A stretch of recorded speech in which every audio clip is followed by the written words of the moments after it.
మొదటగా నా ఛానల్ చూసేవారు మాత్రమైతే నా యొక్క ఛానల్ని సబ్స్క్రైబ్ చేసుకోండి. నా యొక్క ఛానల్ రాజేష్ గౌడ్ గోపాలమిత్ర. అయితే డైరీ రంగంలో మెయిన్గా ముఖ్య పాత్ర పోషించేది అంటే పశువులను చూడుగట్టియడం.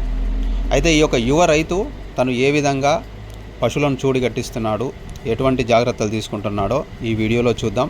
తన సక్సెస్లో ఈ పశువులను చూడుగట్టియడం ఏ విధంగా అనేది వివరిస్తున్నాడు. ఒకసారి ఆ యొక్క వివరాలు చూద్దాం మనం. హాయ్, అందరికీ నమస్తే. నేను మీ గోపాలమిత్ర రాజేష్ గౌడ్. ఉద్యోగం ఎంత పెద్దదైనా కూడా బానిసత్వమే అంటారు. వ్యాపారం ఎంత చిన్నదైనా కూడా స్వతంత్రంగానే ఉంటుంది. అదే ఆలోచనతో బ్రదర్ పేరు వచ్చేసి సురేష్. తను కూడా ఇంతకుముందు ప్రైవేట్ రంగంలో ఒక ఉద్యోగం చేసేది. తనకు ఆ ఉద్యోగం నచ్చక తన సొంత కాళ్ళ మీద ఒక చిన్న వ్యాపారాన్ని ప్రారంభించాలనే ఆలోచనతో ఎన్నో ఆలోచనలు చేశాడు వ్యాపారంలో.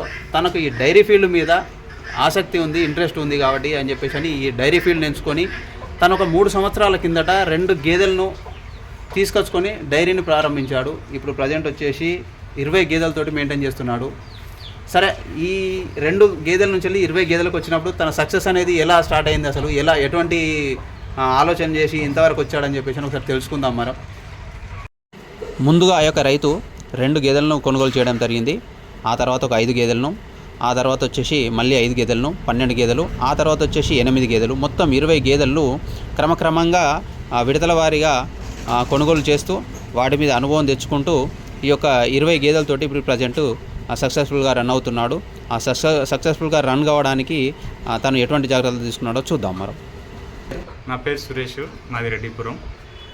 గత 3 సంవత్సరాల తర్వాత అంతకుముందు నేను ప్రైవేట్లో జాబ్ చేసేటోని.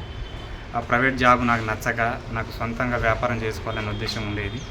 3 సంవత్సరాల కిందట ఫస్ట్ నేను ఈ 2 బర్రెలతోని వ్యాపారం స్టార్ట్ చేసినాను. ఇప్పుడు నాకు దాదాపు 20 బర్రెల వరకు ఉన్నాయి. ఇప్పటివరకు అయితే సక్సెస్ఫుల్గానే రన్ అవుతున్నాను.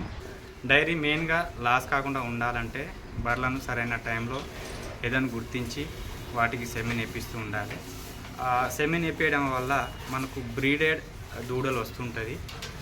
నాకు కూడా ఏదో వచ్చినప్పుడు బర్రెలను నేను గోపాలమిత్ర రాజేష్ అన్నను సంప్రదించినప్పుడు రాజేష్ అన్న కూడా వచ్చి వాటికి సరైన టైంలో వాటికి సెమిన్ వేస్తుంటారు. కొన్ని బర్రెలు ఏంటంటే రిపీటెడ్గా ఏదో వస్తూ ఉంటుంది.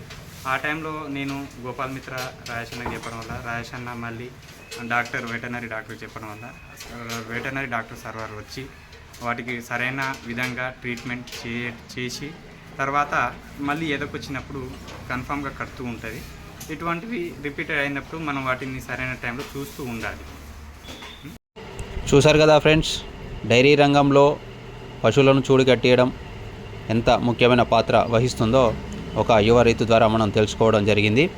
అయితే డైరీ రంగంలో ఒక పశువులను చూడి కట్టేయడమే కాదు, మేత విధానం ఉంటుంది. మేపులోనే చేపు ఉంటుంది. ఇంకొకటి మనకు వచ్చే పాలు, ఆ పాలని ఏ విధంగా మార్కెట్ చేసుకోవాలనేది కంపల్సరీగా ఉంటుంది. అయితే డైరీ రంగంలో ప్రతి విషయాన్ని కూడా ఈ వరంగల్ టౌన్ చుట్టుపక్కల యువకులు చాలామంది డైరీలను రన్ చేస్తున్నారు. ఒక్కొక్కరి ద్వారా ఒక్కొక్క విషయాన్ని తెలియపరచడానికైతే నేను ప్రయత్నం చేస్తాను. ఒక్కొక్కరి ద్వారా వారి యొక్క డైరీ ఏ విధంగా సక్సెస్ అవుతుంది, వారు ఏ విధంగా సక్సెస్ఫుల్గా ఉన్నారు అనే విషయాలను మీ ముందుకు తీసుకొస్తాను ముందు వీడియోలలో. ఈ యొక్క వీడియో కనుక నచ్చితే మాత్రమైతే లైక్ చేయండి, షేర్ చేయండి, సబ్స్క్రైబ్ చేసుకోండి. మీ గోపాలమిత్ర రాజేష్ గౌడ్.